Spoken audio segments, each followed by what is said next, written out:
So ఇప్పుడు టెంపుల్కి సంబంధించి హుండీ అన్అఫిషియల్గా పక్కన పెట్టారు అన్నా కూడా పార్కింగ్, కొబ్బరి చిప్పలకు సంబంధించి అవి కోట్ల రూపాయల వ్యయాన్ని సమకూర్చేంత ఉంటుందా బిజినెస్ అనేది ఒక డౌట్. అంటే మేడం కోట్ల రూపాయలు వాటి ద్వారా ఎలా ఆదాయం వస్తుందని మీరు అనుకుంటున్నారు? మీకు తెలిసిన నాలెడ్జ్లో మీకున్న ఇన్ఫర్మేషన్ ఏంటి? మేడం ఎంత లేదన్నా మనకు పేడ్ పార్కింగ్ ఒక 10 అంటే నేను మొన్న ఒక ఇంటర్వ్యూలో 20 లక్షలు అన్నాను కానీ 10 పైనే వస్తాయి మేడం. 10-12 మధ్యలో రావచ్చు. ఎంత ఛార్జ్ చేస్తున్నారు వెహికల్కి? వెహికల్కు కారుకు 20 రూపీస్ మేడం, 2 వీలర్ వెహికల్కు 10 రూపీస్. అట్లా మన దగ్గర దగ్గర ఎంత లేదన్నా ఒక 1000 వెహికల్స్ వస్తాయి మేడం ప్రతిరోజు. 1000 ఒక 600-700 మధ్యలో వస్తాయి మేడం. 600 హాలిడేస్లలో అయితే ఒక్కొక్కసారి 2 లక్షల మంది కూడా వస్తారు మేడం మన దగ్గరికి. సో ఇప్పుడు ఆర్టీసీ బస్సెస్ కూడా వస్తుంటాయి కదా, వాటి దగ్గర కూడా వీళ్ళు వసూలు లేదు లేదు ఆర్టీసీ బస్సుల మీద ఏం చేయరు మేడం వీళ్ళు. Okay, only vehicles 2 wheeler 4 wheeler vehicles దగ్గరనే చేస్తుంటారు మేడం. ఇక కోకోనట్ ఉంటాయి కదా మేడం, అది నెలకు ఒక 5-6 లక్షల రూపాయలు అయితే కంపల్సరీ వస్తాయి అవి.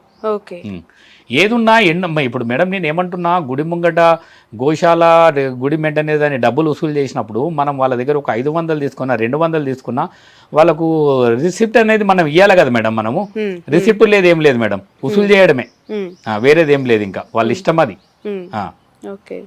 లెక్కలు లేవు ఏం లేవు దానికి. ఇంకా ఈడ 1000 మంది 1,00,000 మంది వస్తున్నారు చెప్పుకోవడమే తప్ప తాగనికి మంచినీళ్ళు లేవు మేడం. ఈడ ఎండ కొట్టినా వర్షం పడ్డా ఒక నీడ లేదు ఇక్కడ. నీ కూర్చుందామంటే కుర్చీలు లేవు. అక్కడ నీట్నెస్ కూడా అంటే బయట చెత్త చెదారం అది ఇది దుమ్ము అలాంటివి ఉంటుంటది. కొంత వర్క్ చేస్తుంటారు కానీ ఎంతైనా తక్కువనే మేడం. ఎండాకాలం కూర్చోనికి బస్ స్టాప్ సరిగా లేదు. ఇంకోటి మేడం, చిన్న చిన్న మనము బట్టల షాప్లో పోతుంటే మెటల్ డిటెక్టివ్ పెట్టి చెక్ చేసి లోపలికి పంపిస్తారు కదా, మన దగ్గర అలాంటి ఏమి లేదు, భద్రత లేదు మేడం. టెంపుల్కు భద్రత అనేదే లేదు మన దగ్గర. లోపలికి పోతుంటే ఏదైనా పట్టుకొని సంకకేసుకొని లోపలికి వెళ్ళిపోతుంటారు. ఏమన్నా జరగరాని సంఘటన జరిగితే ఎవరు బాధ్యులు మేడం దానికి? అవును, ఇది చాలా ఇంపార్టెంటే కదా మేడం. ఇప్పుడు ఒక్క మెటల్ డిటెక్టివ్ లేకపోతేనే ఒక బట్టల షాప్ ను సీల్ చేస్తున్నారు మేడం. లక్షలాది మంది భక్తులు వస్తారు మన దగ్గరికి. అది మన భద్రత విషయంలో వీళ్ళు ఇంత నిర్లక్ష్యం ఎందుకు ప్రదర్శిస్తారో పోలీస్ డిపార్ట్మెంట్ కూడా అర్థమైతలేదు మేడం. అది కథ. ఇప్పుడు ఎండోన్మెంట్ లో కేటగిరికల్ గా టెంపుల్స్ ని విభజిస్తారు కదా, చిలుకూరు బాలాజీ టెంపుల్ కి సంబంధించి సి కేటగిరీని ఎందుకు పెట్టాల్సి వచ్చింది? అసలు ఏబిసికి ఉన్న క్రైటీరియా ఏంటి మేడం? ఏబిసిగా అంటే మన 6A 6B 6C, మన దేవాలయం 6B అని చెప్తున్నారు మేడం, కానీ మన 6A మేడం అన్నది. ఎందుకంటే 20 లక్షల నుండి పైన ఎంత ఆదాయం అన్నారా అని మేడం, దాన్ని 6A టెంపుల్ అంటారు. తిరుమల తిరుపతి యాదగిరిగుట్ట భద్రాచలం అంతా 6A మేడం. బి టెంపుల్ అంటే 2 నుండి 20 లక్షల సంవత్సర ఆదాయం ఉన్నది బి టెంపుల్ మేడం. దానికి కూడా ఒక కమిటీ ఉంటది, ఈవో గారు ఉంటారు, లెక్కలు కరెక్ట్. మనది 6C అంటే 1 రూపాయి నుండి 2 లక్షలు మేడం. అది 6C టెంపుల్ గ్రామానికి వదిలిపెట్టి ఒక కమిటీ వేసుకొని ఎండోమెంట్లకు ప్రతి సంవత్సరం లెక్కలు చూపించాలి మేడం. అది కూడా కానీ ఇక్కడ గ్రామస్తులు లేరు, కమిటీ లేదు. సరే సి టెంపుల్ అన్న ఒక కమిటీ అనేది ఉండాలి కదా మేడం. దీనికి సి టెంపుల్ అన్న గ్రామస్తులతో కలిసి ఒక కమిటీ ఏర్పాటు చేసుకోవాలి కదా. లేదు మేడం, కమిటీ లేదు ఏం లేదు, అంతా ఆలయంతో నేనే అంతే వాళ్ళే. ఈ గుడికి సంబంధించి ఎండోన్మెంట్ సి కేటగిరీలో ఉన్నా కూడా మెయింటెనెన్స్ కి సంబంధించి లేదంటే చెకింగ్ కి సంబంధించి సెక్యూరిటీకి సంబంధించి కొన్ని గవర్నమెంట్ కూడా చూడాల్సిన అవసరం ఉంటుంది. బట్ ఎందుకు ఇంత నిర్లక్ష్యంగా ఉంది చిలుకూరు టెంపుల్ పైన? అంటే హోల్ అండ్ సోల్ వీళ్ళు చూసేసుకుంటున్నారని అనుకుంటున్నారా? ఎవరిని వీళ్ళే ఇన్వాల్వ్ చేయకుండా అంతా బాగుందని కవరింగ్ ఇస్తున్నారని మీరేమనుకుంటున్నారు? నేను ఏమనుకుంటున్నా మేడం, వాళ్ళు అడగొచ్చు, నాకు అంత ఐడియా లేదు కానీ డిపార్ట్మెంట్ వాళ్ళు సెక్యూరిటీ కల్పిస్తామని అడిగితే లేదు అంతా బాగానే ఉంటది, ఎందుకని వీళ్ళు అన్నారో ఏమో అనిపిస్తుంది మేడం. ఎందుకంటే ఇంత నిర్లక్ష్యం బాగుండదు కదా మేడం. లక్షలాది మంది వచ్చే భక్తులకు భద్రత లేకపోతే ఎట్లా మేడం? లక్షలాది మంది వస్తుంటారు. ఎంత లేదన్నా ఇప్పుడు రోజు మినిమం 20 నుండి 30 వేల మంది హాలిడేస్లల్లా లేకపోతే వీకెండ్ హాలిడేస్లల్లా 60 నుండి 70 వేల మంది వస్తుంటారు. అట్లాంటిది ఇక్కడ సెక్యూరిటీ ప్రాబ్లం కూడా ఉన్నది మేడం. మంచినీళ్ళు అన్ని సదుపాయాలు ఏమి ఏర్పాటు లేదు. చిన్న చిన్న దేవాలయం ఎంత అభివృద్ధి చెందింది కానీ మా దేవాలయం ఒక ఎప్పుడు అంటే మేము చూసిండండి మేడం, మేము ఒక 40 సంవత్సరాలు ఆయన చూడబట్టి అట్లనే ఉంది మేడం, ఏం మార్పు లేదు.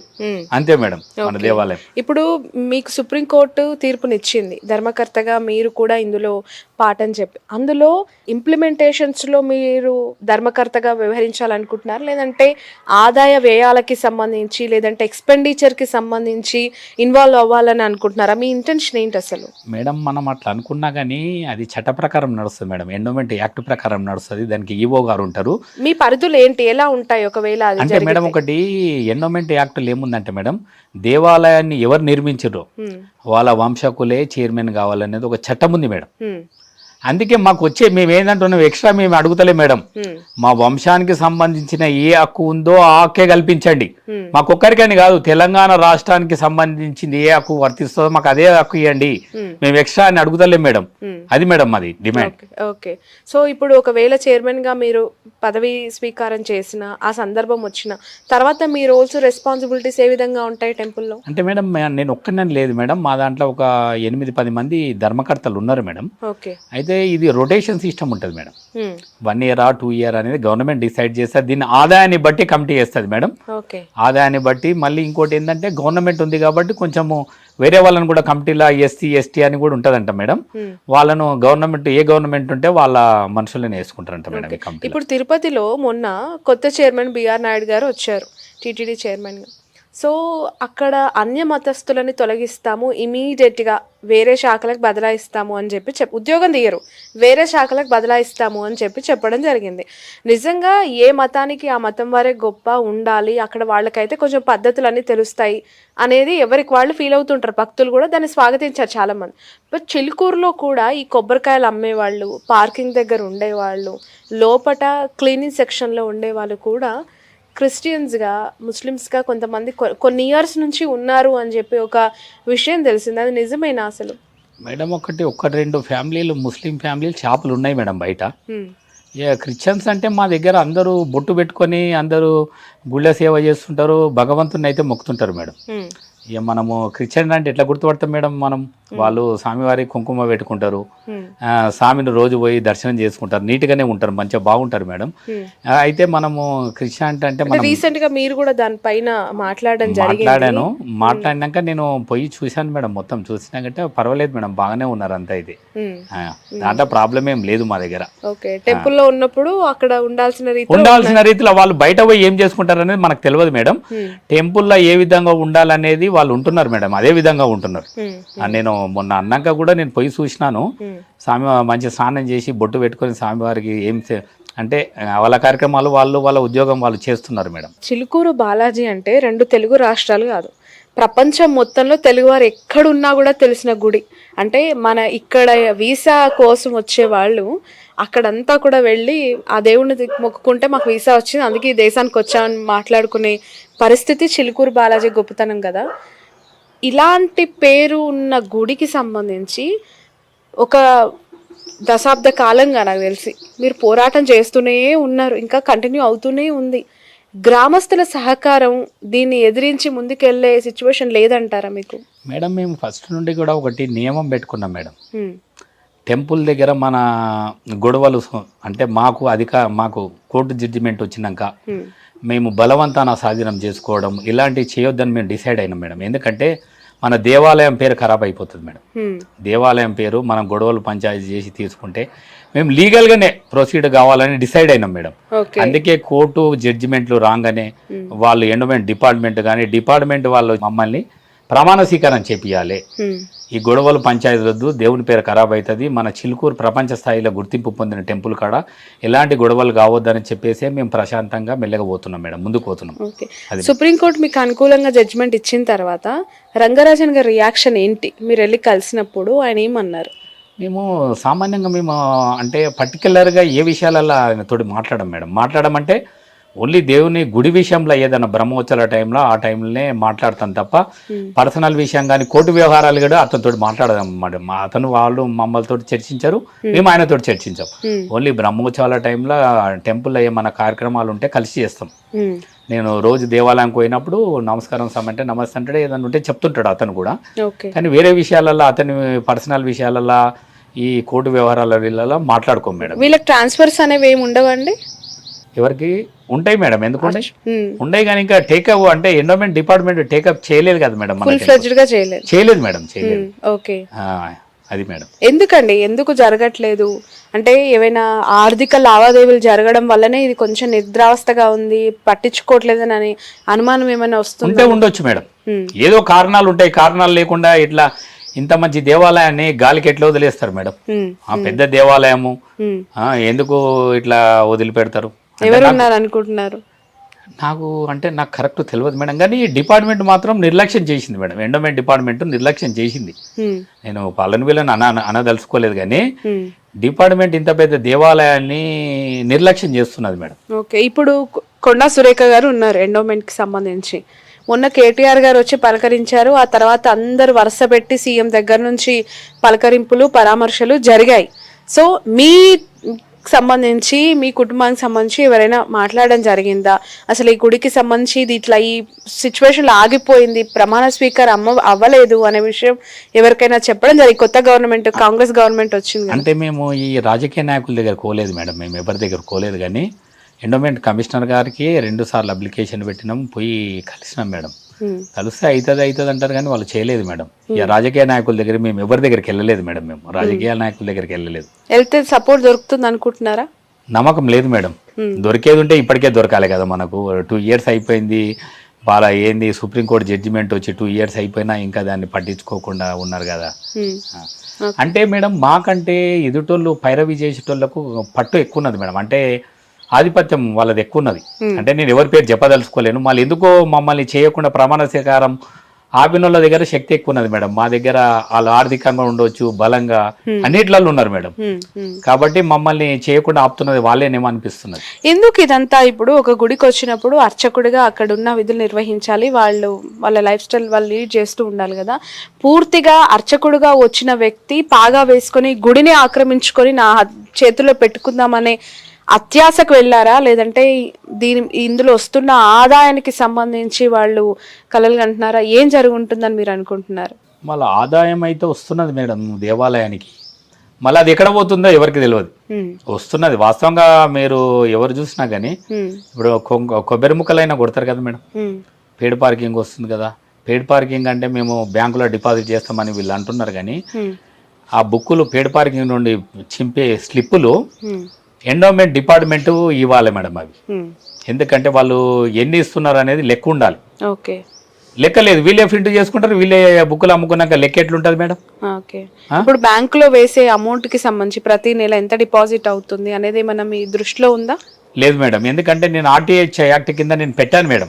ఓకే, ఎందుకంటే మన బాలాజీ టెంపుల్ కు ఆన్లైన్ ద్వారా ఎన్ని డబ్బులు జమ అయినాయి నాకు వివరాలు ఇవ్వమని అన్ని బ్యాంకులకు పెట్టాను మేడం నేను. ఓకే, పెడితే వాళ్ళు ఏమన్నారంటే మా నేషనలిస్ట్ బ్యాంకులు మేము ఇక్కడ మీకు ఇన్ఫర్మేషన్ ఇయ్యం, మేము మీరు ఢిల్లీకి పోయి తీసుకోండి అని పెట్టారు మేడం.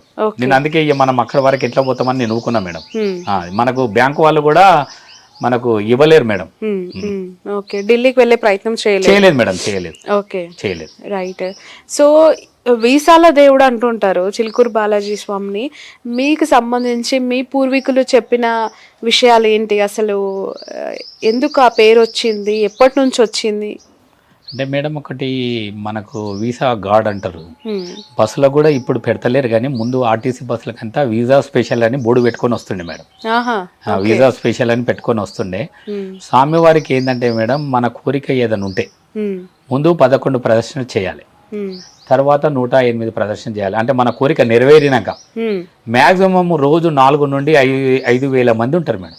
ఓకే, 4 అంటే మనకి ఎట్లా తెలుస్తుంది అంటే 108 స్లిప్లు ఉంటాయి మేడం. ఓకే, అవి సీరియల్ ప్రకారం ఉంటాయి. అట్లా 4 నుండి 5,000 మంది కోరికలు రోజు తీరుతున్నట్టు మేడం. అది 108 అంటే కోరిక నెరవేరిన వాళ్ళే తిరుగుతారు, లేకపోతే తిరగరు మేడం. అది మేడం దేవాలయం చరిత్ర. ఓకే, సో రోజుకు 5,000 టోకెన్స్ తీసుకుంటారు. 4 నుండి 5,000 మంది తిరుగుతారు రోజు. ఓ మై గాడ్, చాలా పెద్ద సంఖ్యలో వస్తున్నారు. అవును మేడం, వస్తారు. సో వాళ్ళందరికి వీసాలు వచ్చి వాళ్ళ పర్పస్ వీసా అనేది కాదు మేడం, ఏ కోరికైనా. వీసా అంటే వీసాలో చాలా మంది వీసా వస్తుందని వస్తారు, అది కూడా ఒక కారణం ఉంది. కోరికలు నెరవేరిన వాళ్ళు కూడా చాలా మంది ఉన్నారు. అది మేడం. సో ఇక్కడికి వచ్చి 11 ప్రదక్షిణలు చేస్తే ఖచ్చితంగా, అంటే బయటికి దేశానికి వెళ్ళాలనుకునే వాళ్ళకైతే ఖచ్చితంగా ఖచ్చితంగా 100% మేడం. కోరికలు అయితే నెరవేరుతాయి మేడం మన టెంపుల్లో. ఓకే. మీ తాతగారు ఏం చెప్పేవాళ్ళు గుడికి సంబంధించి? అంటే మన ఫోర్ ఫాదర్స్ కదా మేడం, మేము చూడలేము మేడం, ఎందుకంటే 400 years బ్యాక్ అంటే మనకు తెలియదు కదా మేడం. మా పూర్వీకులు చెప్పడం, ఈ కార్యక్రమాలలో వాళ్ళు పాల్గొనడం మేము చూస్తుంటాం కాబట్టి అంటే మన వంశక దేవుడు అనేది మనకు తెలుసు మేడం. గుడి ఏర్పాటు చేసినప్పటి ఫొటోస్ కానీ ఆ ముద్రలు కానీ ఏవైనా నమూనాలు కానీ మీ దగ్గర ఉన్నాయండి ఇప్పటికే? మీ పూర్వీకుల నుంచి? లేదు మేడం, లేదు. గుడి కట్టినప్పుడు ఉన్న ఆనవాళ్ళు ఏవైనా అసలు అప్పుడు ఎట్లుండే? 400 years ఎడ ఉంటది మేడం, మనకు ఉండవు కదా. Okay okay. అంటే ఏంటంటే మన పూర్వీకులు చెప్పేది ఏంటంటే దేవుడు ప్రతి బ్రహ్మోత్సవాలకు మన ఇంటికి రావడం, మన ఒక్కరింటికే చిలుకూరులో ఒకరి వచ్చి పూజలు చేసుకొని మళ్ళీ బయలుదేరుతుండే.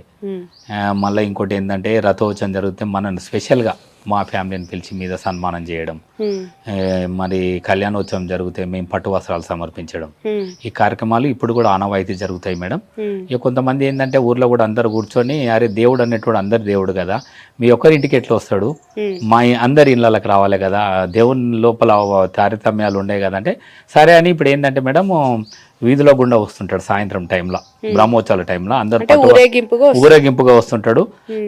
పట్టువాసాలు సమర్పించి ఆడపిల్లలు స్నానాలు చేసి ముగ్గులు అలికి సాయంత్రం టైంలో ఇంటి ముంగట పట్టు వస్త్రాలు సమర్పించి ఆరతిచ్చి టెంకాయ కొట్టి స్వామివారి ఆశీర్వాదం తీసుకుంటారు మేడం. మా ఊరికి మంచి అదృష్టం మేడం, దేవుడే మన ఇంటి ముంగడికి వస్తున్నట్టు.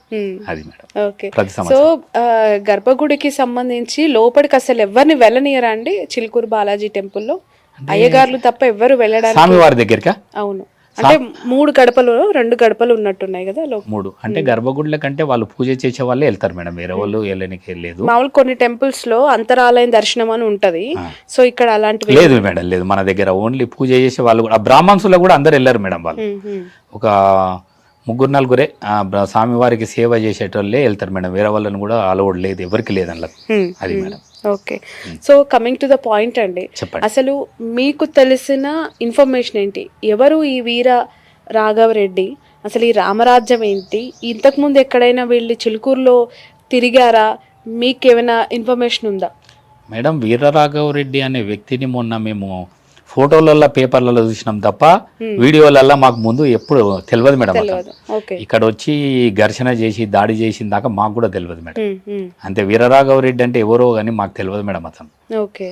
అసలు ఏం జరిగింది అనుకుంటారు? మీకు తెలిసిన ప్రపంచానికి తెలియని విషయాలు ఏంటి? వాస్తవానికి అక్కడ ఒక రూమ్లో ఆయన కింద కూర్చున్నాడు, దండం పెడుతున్నాడు, వీళ్ళు కొంచెం హార్ష్గా మాట్లాడుతున్నారు. చెయ్యి చేసుకున్నారంటే చేసుకోలేదని చెప్పి కొంతమంది అంటున్నారు, లేదు కొట్టారు రంగరాజన్ అని మరికొంతమంది అంటున్నారు. మీకు అసలు ఏం తెలిసినాయి వాస్తవాలు? మేడం అది జరిగిన సంఘటన తర్వాత స్వామివారు చెప్పారు, తర్వాత అందరికి చెప్పిండు. నాకు కూడా తెలిసి నేను కూడా పోయి అడిగినాను మేడం, స్వామి మళ్ళీ మీరు కొట్టినప్పుడు మాకు చెప్పాలి కదా, మేము పక్కన ఉంటాం కదా, మేము వస్తుంటాం కదా అంటే అతను ఏమన్నాడంటే నేను ఏం చేయాలో నాకు అర్థం కాలేదు కానీ ఒకటి వీడియోలలో ఏముంది మేడం అంటే అతను వీరరాఘవరెడ్డి మీద కూర్చొని స్వామిని కింద కూర్చొని పెట్టిండు, కాళ్ళకాడ కూర్చొని పెట్టిండు. నేనేమంటున్నా మేడం, ఎవరైనా మనం దేవుని తర్వాత బ్రాహ్మణుని మనం పూజారిగా మనం గౌరవిస్తాం, అలాంటి తప్పులు ఎవరు చేసినా మేము ఖండిస్తాం మేడం. ఎందుకంటే ఇప్పుడు మేము 16 సంవత్సరాల నుండి 18 సంవత్సరాల నుండి మేము వాళ్ళు కోర్టులో ఫైట్ చేస్తాం మేడం, కోర్టులలో లీగల్గా ఫైట్ చేసుకుంటున్నాం తప్ప మేము ఎన్నడూ ఘర్షణ పడలేదు మేడం. కార్యక్రమాలు కలిసి చేస్తాం, బ్రహ్మోత్సవాలు కానీ వేరే కార్యక్రమాలు కానీ ఏదన్నా మాకు కూడా చెప్తుంటాడు అతను. మేము అందుబాటులో లేకున్నా కానీ ఫోన్ చేసి చెప్తుంటాడు, మల్లారెడ్డి గారు రండి కార్యక్రమం ఉంది అది ఉందని. మేము కలిసే చేస్తాం, ఎప్పుడు గొడవ కూడా పడలేదు మేము.